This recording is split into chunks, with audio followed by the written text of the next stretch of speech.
मुंशी प्रेमचंद की कहानी जुलूस एक बेहद संवेदनशील और सामाजिक परिप्रेक्ष्य वाली रचना है जो मनुष्य के सामाजिक और मानसिक बंधनों को उजागर करती है। इस कहानी में प्रेमचंद ने समाज के निम्न वर्ग के लोगों की कठिनाइयों, उनके सपनों और समाज के कठोर नियमों के खिलाफ उनकी संघर्षशील भावना का चित्रण किया है। कहानी का सारांश। कहानी का मुख्य पात्र गोबर नाम का एक गरीब व्यक्ति है जो अपनी मेहनत और संघर्ष से अपना जीवन यापन करता है। गोबर एक मेहनतकश व्यक्ति है, लेकिन उसके जीवन में कई कठिनाइयां और चुनौतियां हैं। उसके पास न तो धन है, न ही किसी प्रकार का सामाजिक समर्थन। वह समाज के निचले तबके से आता है जो अक्सर शोषण और तिरस्कार का शिकार होता है। मुख्य कथावस्तु गोबर की पत्नी जुनिया एक समय बीमार पड़ जाती है और गोबर उसकी देखभाल करता है। जुनिया की हालत दिन प्रतिदिन खराब होती जाती है, लेकिन उनके पास इतने साधन नहीं हैं कि वे उसका सही इलाज करवा सकें। यहाँ प्रेमचंद ने गरीबी के कारण होने वाली असहायता और पीड़ा को गहराई से चित्रित किया है। समाज में गरीब लोगों के लिए स्वास्थ्य सेवा एक बड़ी समस्या बन जाती है और इस परिस्थिति में गोबर और जुनिया खुद को बहुत असहाय महसूस करते हैं। जुनिया की बीमारी के समय गांव में एक धार्मिक जुलूस निकलता है। यह जुलूस गांव में आने वाले किसी साधु का स्वागत करने के लिए आयोजित किया जाता है। गांव के सभी लोग इस जुलूस में भाग लेते हैं और इस धार्मिक आयोजन में शामिल होते हैं। गोबर भी इस जुलूस का हिस्सा बनना चाहता है, लेकिन उसकी पत्नी की तबीयत बिगड़ती जा रही है। सामाजिक संरचना और धार्मिक आस्था। इस कहानी में प्रेमचंद ने उस समय की सामाजिक संरचना और धार्मिक आस्थाओं की गहरी झलक दी है। जुलूस का आयोजन गांव में धर्म और आस्था के नाम पर होता है, लेकिन गरीब और असहाय लोगों के लिए यह जुलूस केवल एक दिखावा बनकर रह जाता है। गोबर, जो जुलूस में भाग लेना चाहता है, लेकिन वह अपनी पत्नी की स्थिति को नजरअंदाज नहीं कर सकता। वह मानसिक रूप से फंसा हुआ महसूस करता है।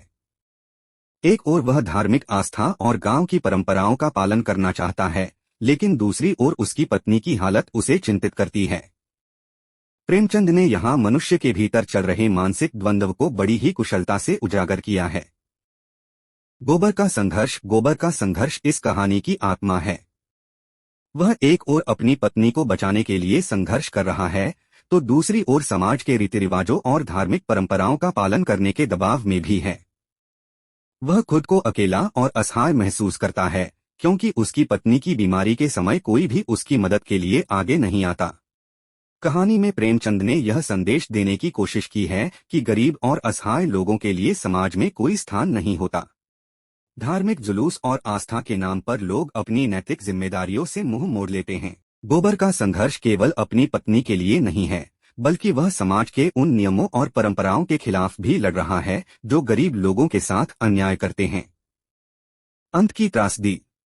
कहानी के अंत में गोबर की पत्नी जुनिया की मौत हो जाती है। गोबर की सारी उम्मीदें और सपने टूट जाते हैं। उसके पास कुछ भी नहीं बचता, न तो उसकी पत्नी और न ही उसकी आस्था। इस समय वह पूरी तरह से टूट चुका होता है। कहानी के अंत में जुलूस का दृश्य भी आता है, जहां गांव के लोग धूमधाम से साधु का स्वागत कर रहे होते हैं। गोबर इस जुलूस को देखता है, लेकिन अब उसका मन पूरी तरह से टूट चुका है। उसकी आस्था और विश्वास दोनों खत्म हो चुके हैं। प्रेमचंद ने इस कहानी के माध्यम से दिखाया है कि समाज में गरीब और असहाय लोगों की कोई अहमियत नहीं होती। धार्मिक आस्थाएं और परंपराएं भी उनके लिए कोई सहारा नहीं बनती। गोबर का जीवन एक प्रतीक है उन सभी गरीब और असहाय लोगों का जो अपने जीवन में संघर्ष कर रहे हैं, लेकिन समाज उन्हें नजरअंदाज करता है। पात्रों का विश्लेषण। गोबर एक गरीब किसान है जो अपनी मेहनत और संघर्ष से अपने परिवार को पालने की कोशिश करता है। वह अपनी पत्नी से बेहद प्रेम करता है, लेकिन सामाजिक दबाव और अपनी गरीबी के कारण वह उसे बचा नहीं पाता। गोबर का चरित्र प्रेमचंद के अन्य पात्रों की तरह ही संवेदनशील और संघर्षशील है। जुनिया गोबर की पत्नी है जो अपनी बीमारी के कारण जीवन और मृत्यु के बीच संघर्ष कर रही है। जुनिया का चरित्र समाज की उन महिलाओं का प्रतिनिधित्व करता है जो गरीबी और असहायता के कारण अपनी जिंदगी को बचा नहीं पाती। गांव के लोग धार्मिक आस्था और परंपराओं के नाम पर जुलूस में शामिल होते हैं, लेकिन किसी गरीब और असहाय व्यक्ति की मदद करने के लिए कोई भी आगे नहीं आता।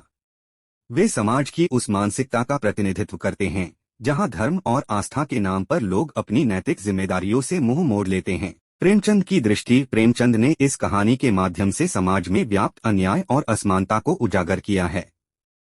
उन्होंने दिखाया है कि कैसे गरीब और असहाय लोगों को समाज में कोई स्थान नहीं मिलता और कैसे धार्मिक आस्थाएं भी उनके लिए बेकार साबित होती हैं।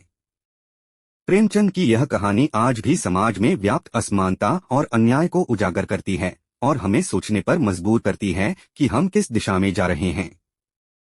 निष्कर्ष। मुंशी प्रेमचंद की जुलूस एक दिल को छू लेने वाली कहानी है जो समाज के निम्न वर्ग के लोगों की पीड़ा और संघर्ष को उजागर करती है। गोबर और जुनिया के माध्यम से प्रेमचंद ने यह संदेश दिया है कि समाज में बदलाव की आवश्यकता है, जहां हर व्यक्ति को समान अवसर और सम्मान मिल सके।